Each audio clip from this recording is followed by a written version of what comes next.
Direction la Côte d'Ivoire, 3 mois après le décès, Touré Mamadou veut ressusciter Amadou Gon Coulibaly.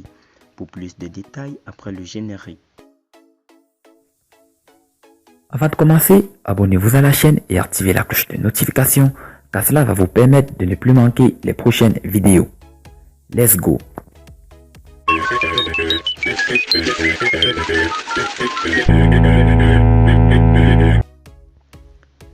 Il y a presque 4 mois, Amadou Gon Coulibaly tirait sa révérence. L'ancien Premier ministre ivoirien victime d'un malaise cardiaque en plein Conseil des ministres est décédé le mercredi 8 juillet 2020.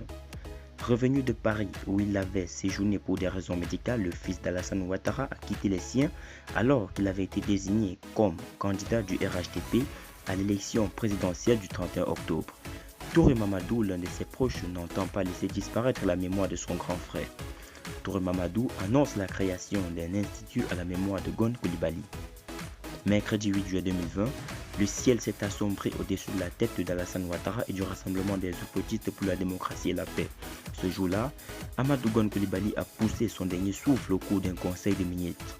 Le Premier ministre est mort à la tâche dans la salle des conseils de ministres une semaine après son retour. Tout s'est déroulé comme s'il était venu nous dire au revoir à chacun de nous, avait révélé Alassane Ouattara le 29 juillet à l'occasion du conseil politique de son parti. Amadou Gon Coulibaly, dont l'état de santé avait nécessité une évacuation en France le samedi 2 mai 2020, avait donné de l'espoir à ses proches après son séjour médical. L'ancien Premier ministre ivoirien a regagné Abidjan le 2 juillet. Me revoilà de retour en forme. Je suis venu prendre ma place auprès du président pour continuer l'œuvre du développement de la Côte d'Ivoire. S'était exprimé ce proche collaborateur du chef de l'État. Malheureusement, le sort en a décidé autrement. L'ancien pensionnaire de l'école spéciale des travaux publics de Paris ne retrouvera plus sa place auprès de son mentor. Touré Mamadou fait partie des proches d'Amadou Gon Coulibaly.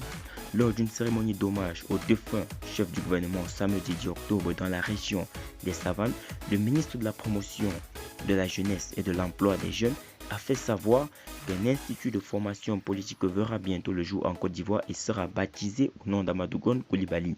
Cet institut va aider à former génération sur génération tous ces jeunes qui veulent faire la politique tout ayant des valeurs et des principes, a laissé entendre le porte-parole adjoint du RHDP.